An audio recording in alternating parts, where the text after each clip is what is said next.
do profeta Isaías é, no Antigo Testamento, um dos livros que de uma forma mais consistente nos apresenta o Evangelho. Há passagens maravilhosas que todos nós conhecemos, como por exemplo a passagem que descreve Jesus Cristo na cruz, dizendo que ele foi moído pelas nossas transgressões, o castigo que nos traz a paz estava sobre ele, e pelas suas pisaduras nós fomos sarados. Essa é uma passagem clássica, Isaías 53. Também passagens que nós ouvimos no Natal, que fala, e tu, Belém, não és a pequena, pequena demais, porque de ti sairá o guia. Um filho se nos deu, um filho nos nasceu, e o seu nome será maravilhoso, conselheiro, pai da eternidade. Todas essas passagens, elas ecoam do livro de Isaías. E hoje nós vamos meditar na passagem de Isaías, capítulo 40, versículos 12 a 18. Isaías, capítulo 40, verso 12 a 18. Que diz: Quem na concha de sua mão mediu as águas e tomou a medida dos céus a palmo? Quem recolheu na terça parte de um éfa o pó da terra, pesou os montes em romana e os outeiros com balança de precisão? Quem guiou o Espírito do Senhor, ou como seu conselheiro o ensinou? Com quem tomou ele conselho para que lhe desse compreensão? Quem o instruiu na vereda do juízo e lhe ensinou sabedoria e lhe mostrou o caminho de entendimento? Eis que as nações são consideradas por ele como um pingo que cai de um balde, como um grão de pó na balança. As ilhas são como pó fino que se levanta. Nem todo o Líbano basta para queimar, nem os seus animais para holocaustos. Todas as nações são perante ele como que não é coisa que não é nada. Ele as considera menos do que nada, como um vácuo. Com quem comparareis a Deus? Ou que coisa semelhante confrontareis com ele?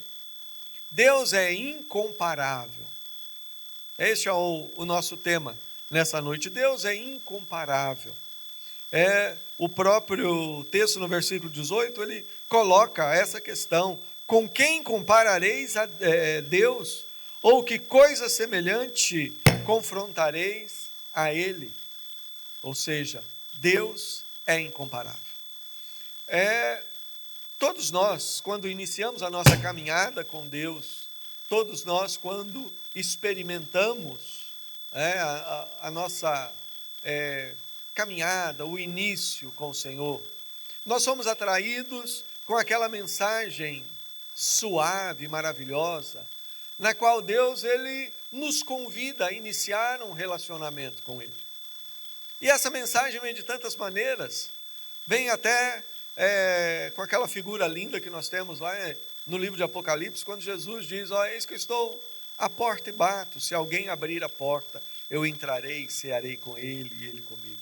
É claro, nós sabemos esse processo do encontro com Deus é muito mais profundo, e quando chega nesse momento de você ouvir a voz e receber o convite, é porque ele já entrou na casa, ele já colocou vida no coração.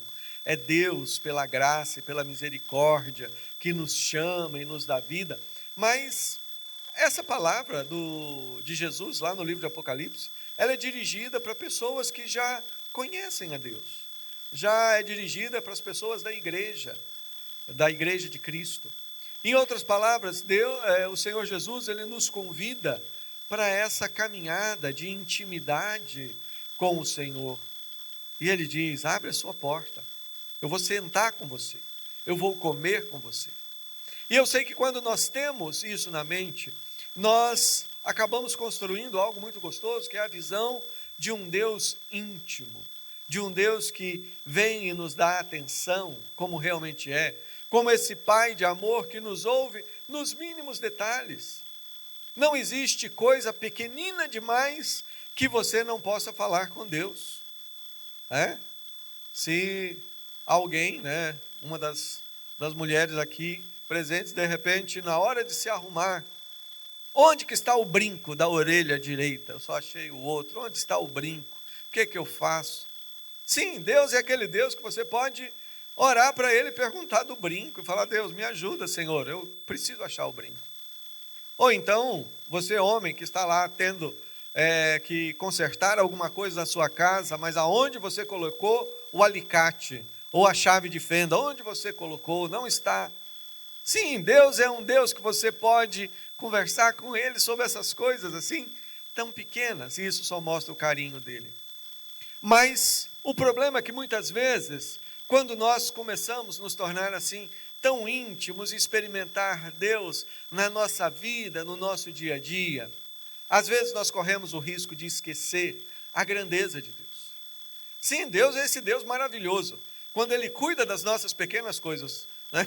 Que seja o brinco, o alicate, coisas do... Quando Ele se envolve com as nossas pequenas coisas, só mostra a grandeza do seu coração. A grandeza do seu coração. Porque quando Ele nos ama, quando Ele vem ao nosso encontro, Ele não faz isso por carência, por necessidade. Não, Ele faz isso porque Ele é imenso, maravilhosamente imenso. E Ele faz isso não só com você ou comigo, mas Ele pode fazer isso com a humanidade inteira. O coração dEle tem espaço de sobra para todas as pessoas. Mas é muito importante, e aí então nós chegamos para o texto que acabamos de ler. É muito importante que nós tenhamos uma visão correta de Deus. É muito importante que nós vejamos a grandeza de Deus. Há uma frase muito comum que volta e meia nós ouvimos em pregações, em mensagens, que diz o seguinte: não diga para Deus o tamanho do seu problema. Diga para o seu problema o tamanho de Deus. É uma verdade profunda, simples, profunda, conhecida, certo? É importante nós conhecermos a grandeza de Deus, porque o que acontece é isso, quando nós estamos só com aquela imagem, né? Aquela percepção aconchegante daquele de Deus que está conosco nas nossas pequenas coisas, e nós não vemos e não compreendemos a grandeza dele, às vezes nós sofremos. Porque olhamos para os nossos problemas, olhamos para os nossos desafios, olhamos para as situações que se colocam no nosso caminho como montanhas intransponíveis, e isso às vezes nos faz ficar para baixo, sentimentos depressivos e coisa parecida. A questão não é correr chorando para Deus para falar do tamanho do problema, mas a questão é olhar para Deus. Aí quando eu vejo Deus como esse Deus que na concha das mãos mediu a água do mar, quando Ele tomou a palmo as medidas dos céus, quando eu começo a ver a grandeza de Deus, aí eu devo então olhar para os problemas, olhar para as situações e falar: esse é o meu Deus. E diante da grandeza de Deus, todo e qualquer grande problema que possamos ter, ele vai ser reduzido a quase nada. O texto aqui, então, ele fala como Deus é incomparável, e os primeiros versículos lidos, ele nos fala sobre a criação. Olha só o que o versículo 12 diz: quem na concha da sua mão mediu as águas. Nós que moramos aqui em Miami temos esse privilégio, de ter o mar sempre ao alcance dos nossos olhos. Às vezes, mesmo que você esteja a trabalho, você não está indo para ter o seu tempo de lazer, você vai passar por um lugar e você vai ver o mar. Mari e eu gostamos muito quando podemos fazer isso. Pegamos as nossas cadeiras, vamos para a praia, colocamos e ficamos ali tranquilos, absortos, olhando a grandeza do mar. E o que nos atrai é que quando nós olhamos a grandeza do mar, pensamos na sua imensidão, o que sempre vem na nossa mente é: que maravilha, Deus é muito maior. Deus é muito maior. E aqui Deus ele está falando: quem foi que na concha da sua mão mediu as águas? É interessante pensar que o planeta Terra, com toda a sua diversidade, com a vida, o planeta Terra ele é uma equação perfeita. Não é uma coisa que aconteceu por acaso. Tudo funciona, o mar funciona como é, porque ele tem a quantidade exata de água. Ou seja, e quando nós falamos de tudo, tudo foi medido, tudo foi dentro do equilíbrio. Deus fez isso, tem esse design inteligente de Deus em todas as coisas. É maravilhoso quando Deus ele fala, quem na palma da sua mão, aquela imensidão inteira que é o oceano, é algo que está nas mãos de Deus. Na Bíblia, o mar é sempre uma metáfora que às vezes nos fala da grandeza e nos fala de desafios e nos fala sim de problemas.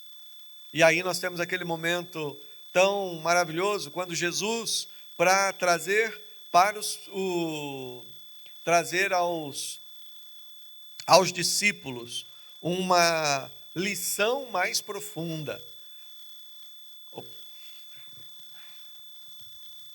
Obrigado.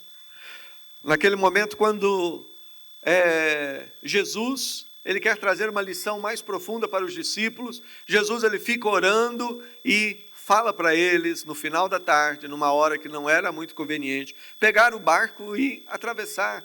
E quando eles estão atravessando o barco, eles se deparam com uma grande tempestade. É claro, nós chamamos o mar da Galileia, né?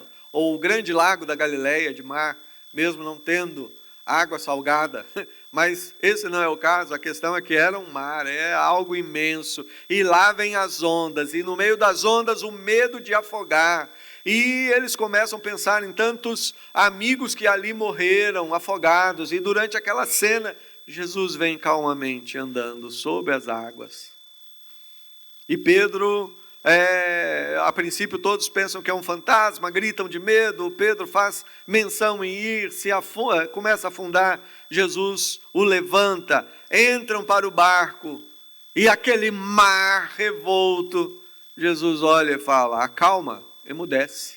Ele nem gritou, ele só falou, e o mar ficou tranquilo.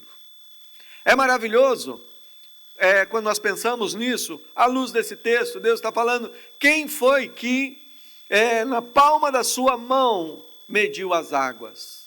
Aqui Deus está falando literalmente, Ele é o Criador de todas as coisas. E isso, pensando na metáfora e pensando na experiência real dos discípulos, nós entendemos que não existe problema nenhum na sua vida, não existe problema nenhum na sua vida que seja algo grandioso diante de Deus. Deus ele é incomparável. E do mar ele começa a falar agora dos céus. Os céus dos céus é outra coisa imensa. Quando você fica pensando no céu com as suas estrelas, com os seus astros, com as suas galáxias, o universo não é infinito, mas ele é imenso. E Deus ele diz, quem foi que mediu tudo isso com as suas próprias mãos? O universo ele é imenso. Particularmente, por convicção, eu não creio em vida em outro planeta. Ou vida inteligente. Mas eu não creio em vida em outro planeta, porque eu creio que toda a história aconteceu aqui na Terra. A Terra, ela é o centro do universo. Por que eu digo isso?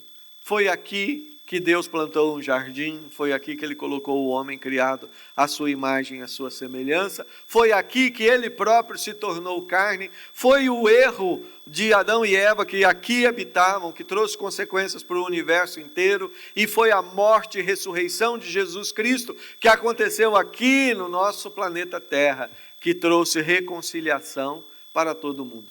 Mas eu sei que hoje muitas pessoas vivem aí nessa expectativa do que está lá fora, e algumas pessoas já me falaram, mas como que você crê isso? Como que você vai crer que... Então para que existe um universo tão grande? A minha resposta é simples. Eu digo, olha, o universo nesse tamanho é apenas uma unidade de medida que Deus colocou diante de nós, para nós imaginarmos a grandeza de Deus. Unidade de medida, você sabe o que é isso, né? Metro, inch, milha, quilômetro. Deus ele nos deu o universo, que é tão gigantesco. E depois ele disse, olha, esse universo gigantesco, eu medi ele com o palmo das minhas mãos. Deus é incomparável. Quem recolheu na terça parte de um éfa o pó da terra e o pesou nos montes em romana e os outeiros em balança de precisão? É outra coisa que chama atenção quando você vê as grandes montanhas, né?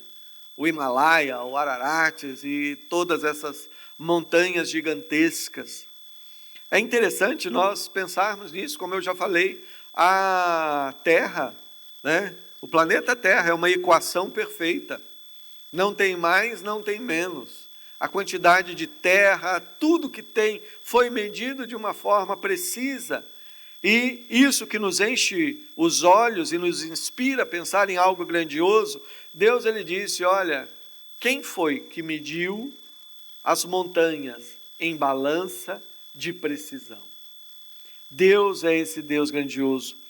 E o versículo 13 ele vai falando, quem guiou o Espírito do Senhor? Ou quem foi o seu conselheiro e o ensinou? Quem tomou ele conselho para que lhe desse compreensão? Quem o instruiu na vereda do juízo e lhe ensinou sabedoria e lhe mostrou o caminho do entendimento?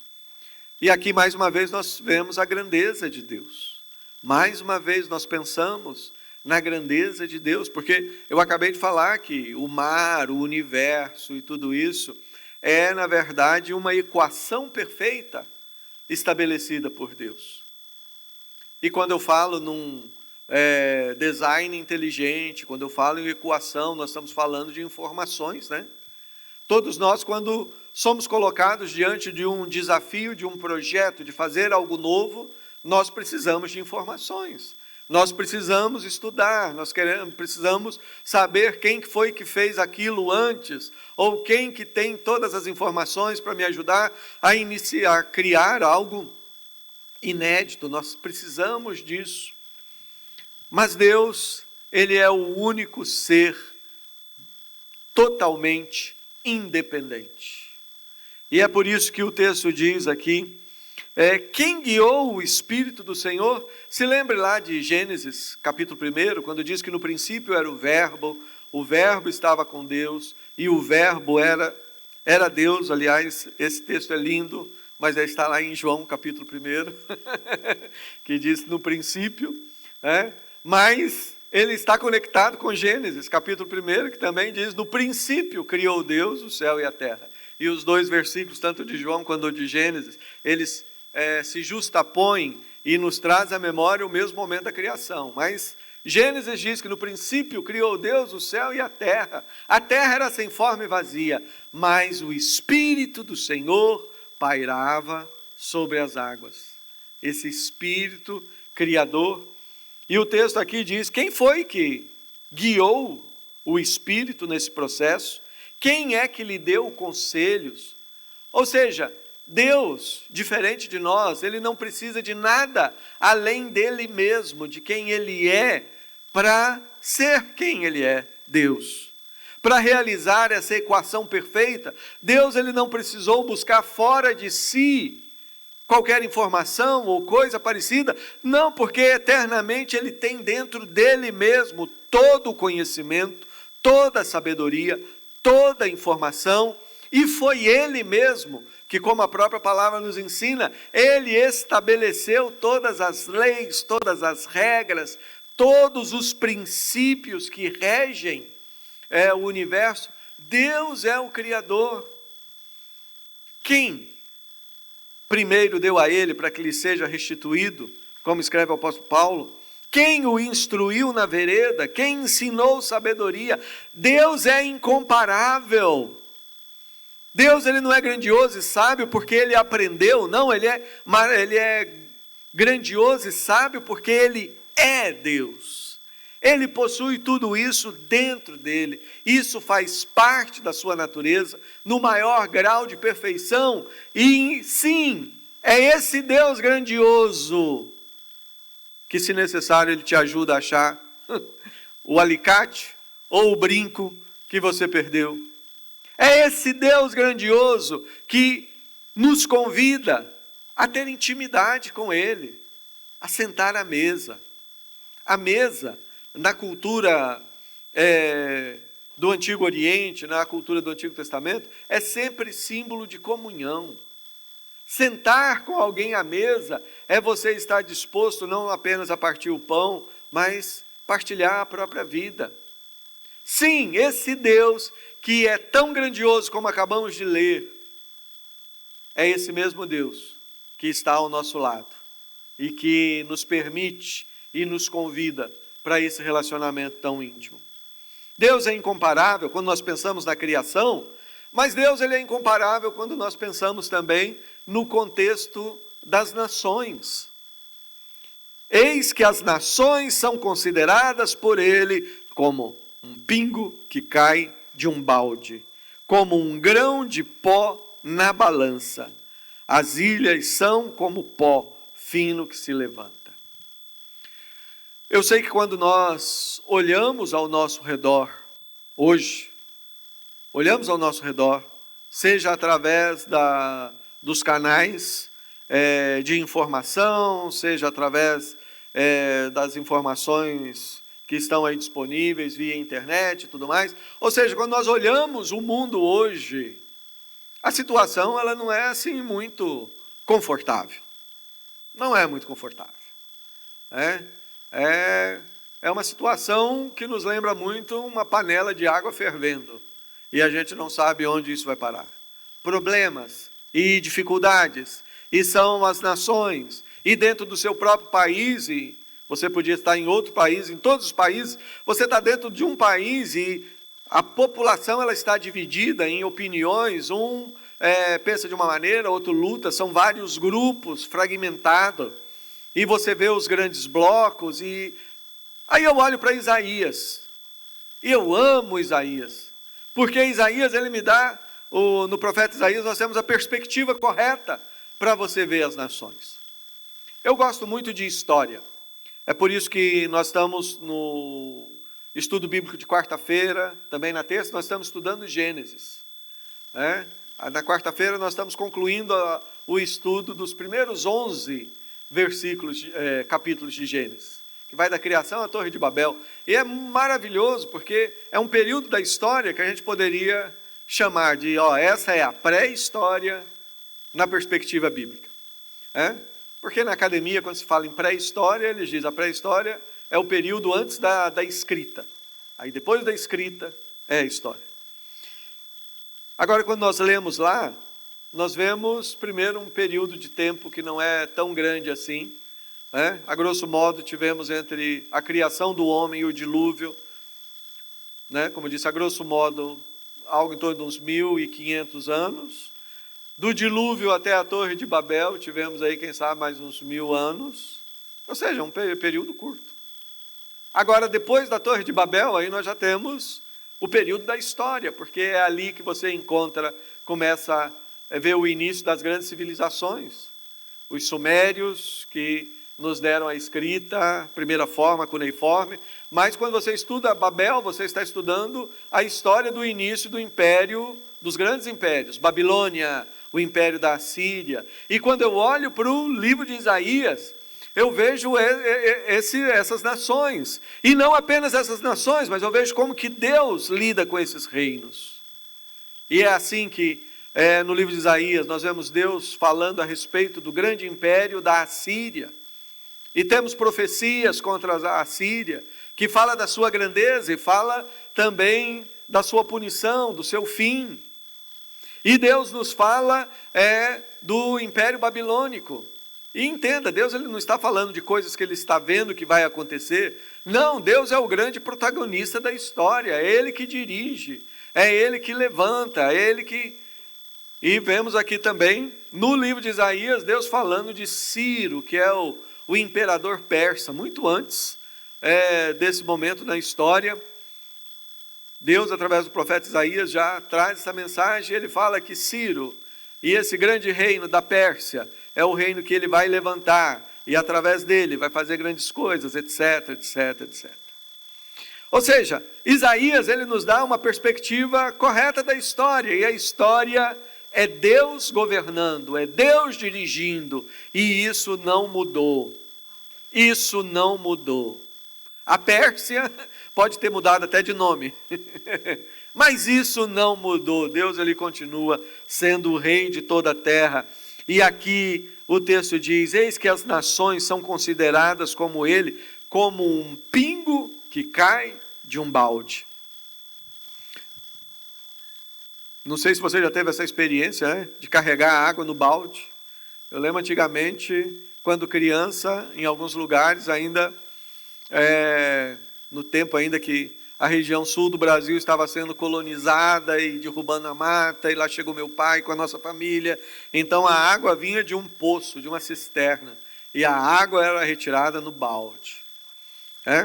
Possivelmente muitos de vocês não tiveram esse tipo de experiência, mas ainda que você não encheu o seu balde lá no poço de água, você já deve ter experiência de ter enchido ele na torneira.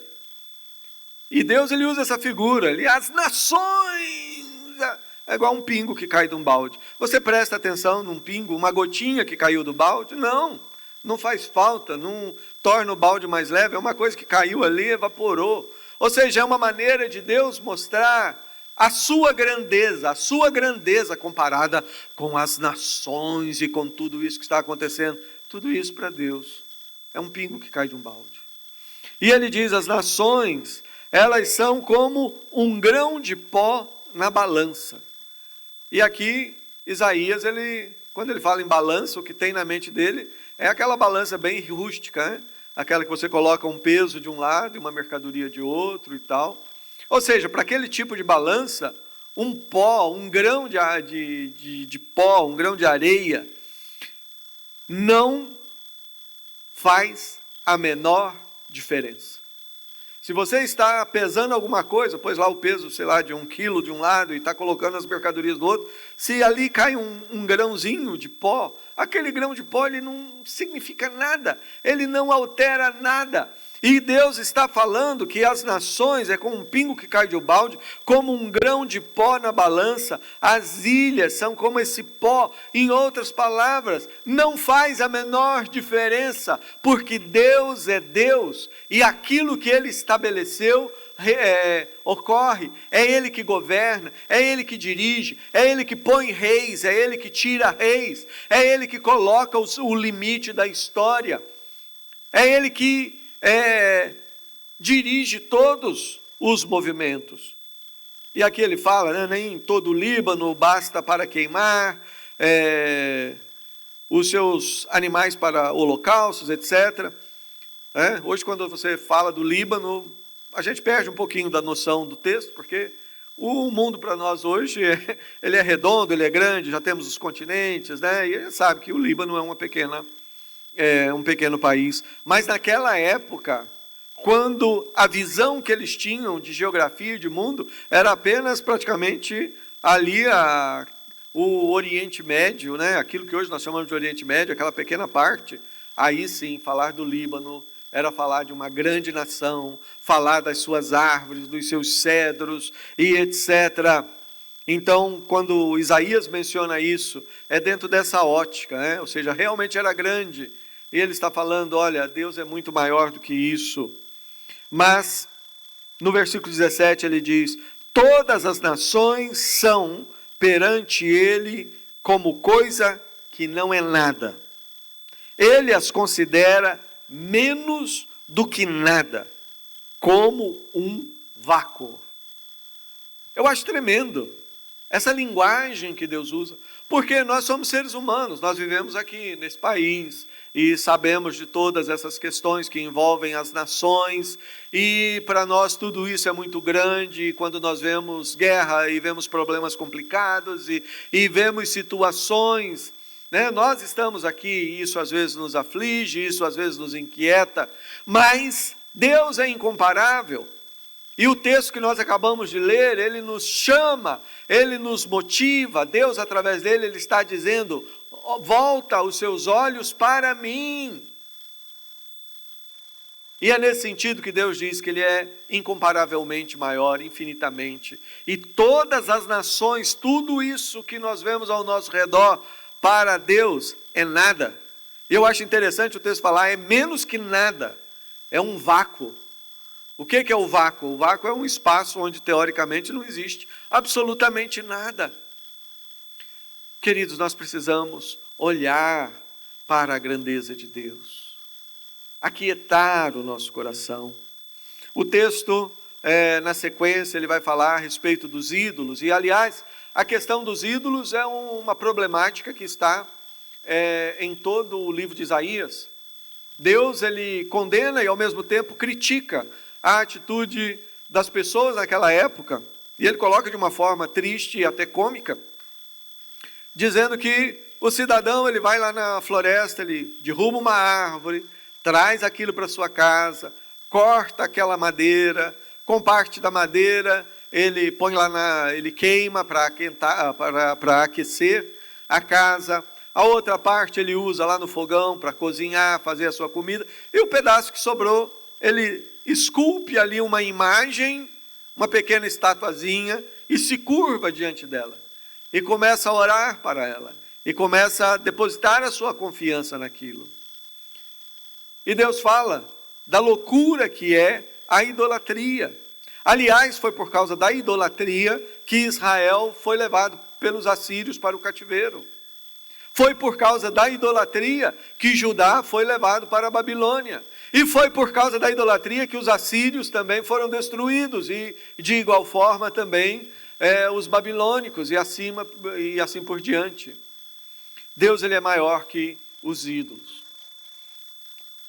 Possivelmente vocês, creio que possivelmente vocês não têm esse mesmo tipo de idolatria, como o homem lá que pegou um pedaço da madeira que ele mesmo cortou e fez ali um ídolo, e se curva diante daquela estatuazinha.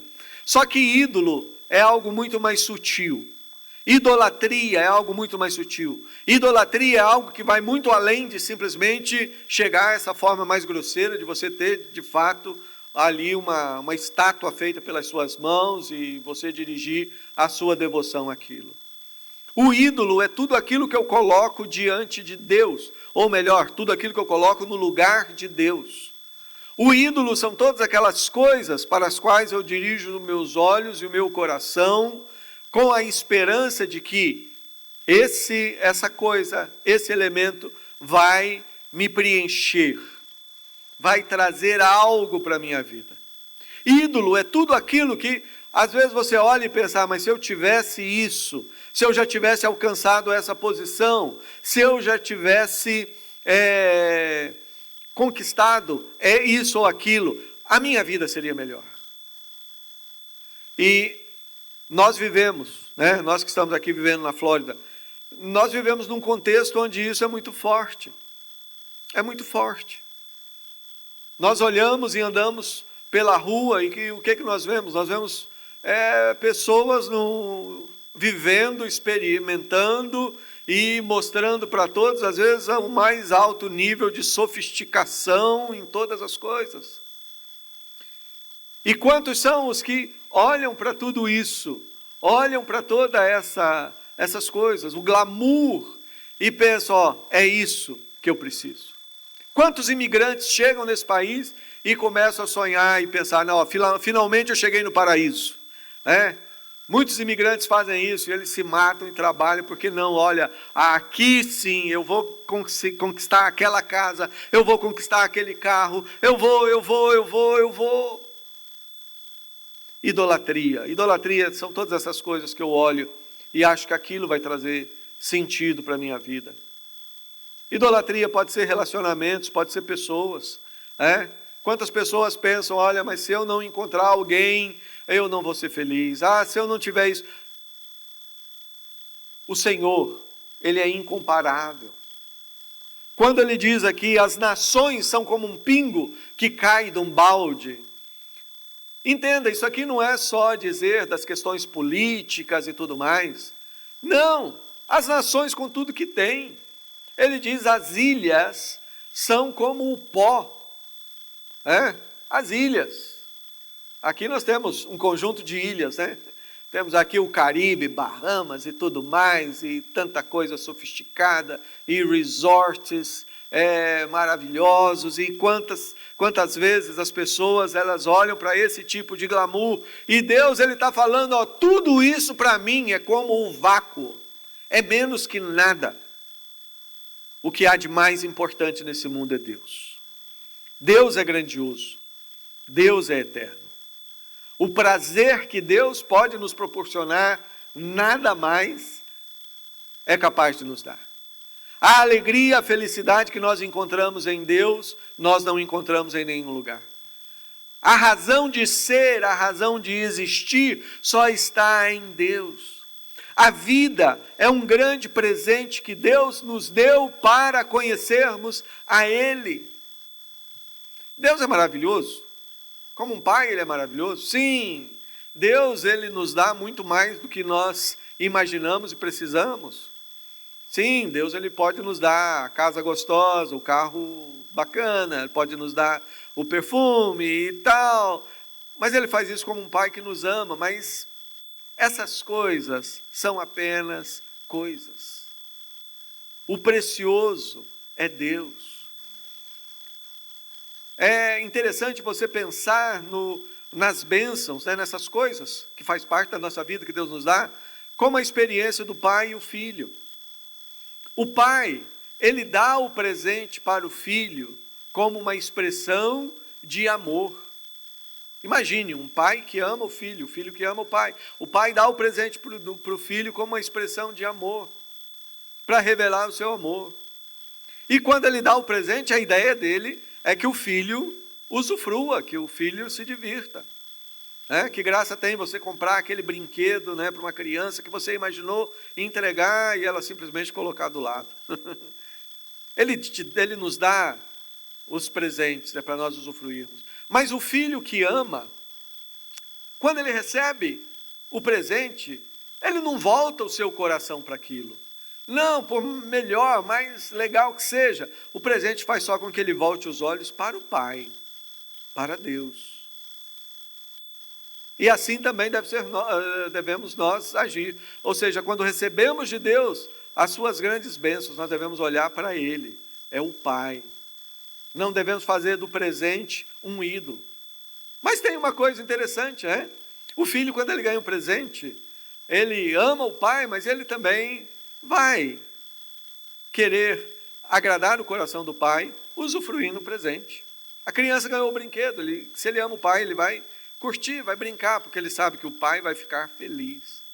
São coisas que nós devemos imaginar e entender que mesmo na maneira de nós usufruirmos tudo aquilo que Deus nos dá, isso é apenas o nosso processo, é o nosso relacionamento com Ele. Os nossos olhos têm que estar voltados para Deus.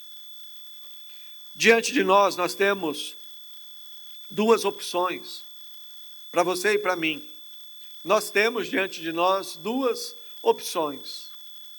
Nós podemos viver com o nosso coração voltado para esse mundo, para as coisas e etc.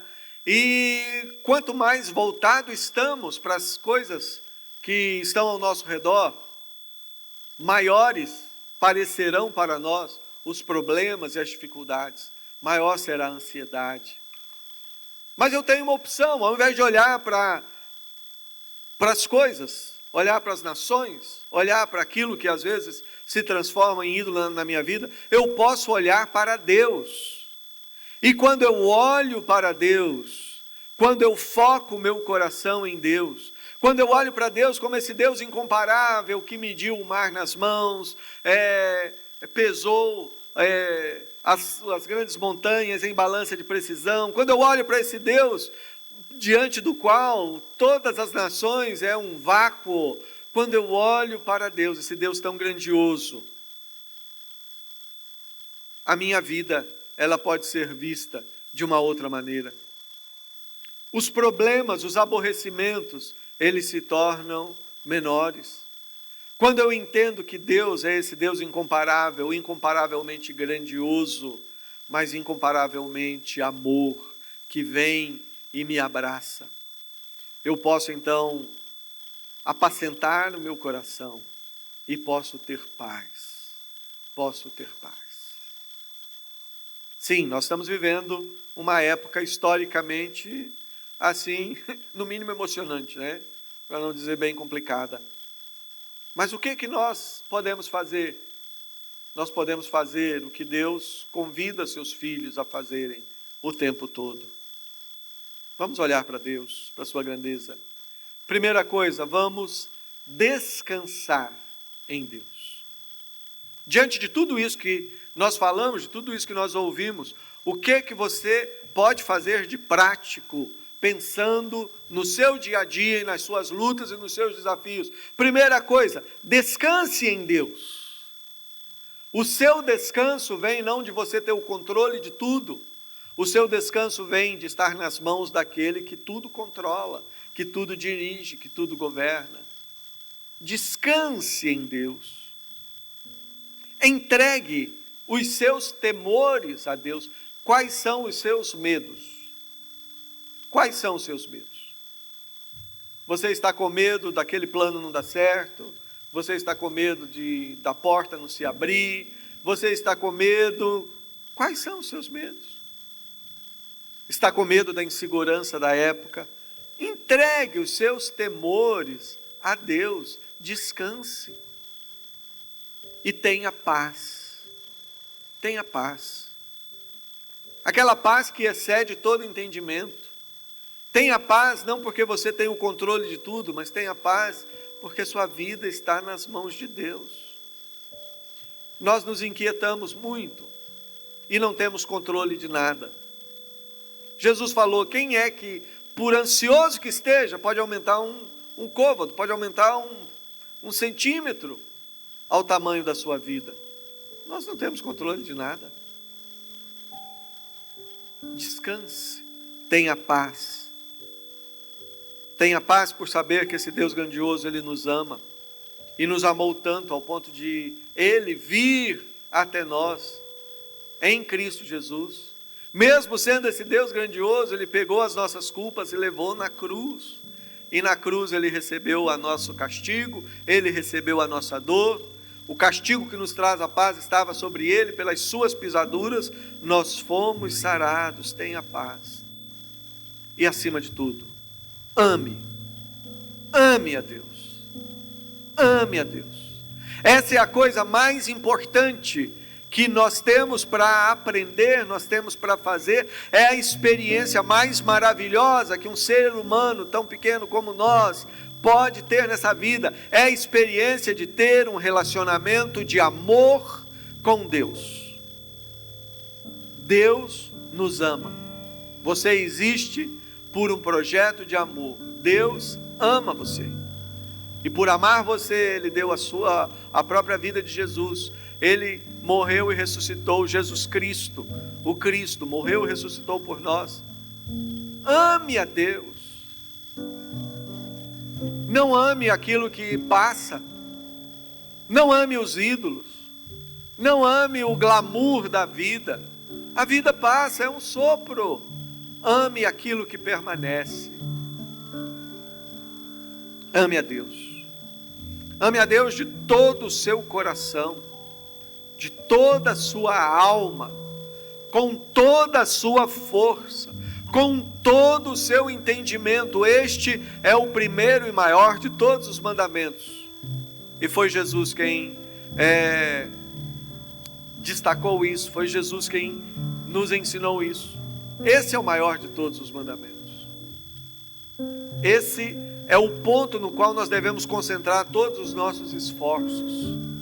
Porque é quando nós concentramos todos os nossos esforços neste grande mandamento, neste relacionamento com esse Deus tão magnífico, é aí que nós encontramos paz, é aí que nós encontramos sentido para a nossa vida. Vamos fechar os nossos olhos e vamos orar.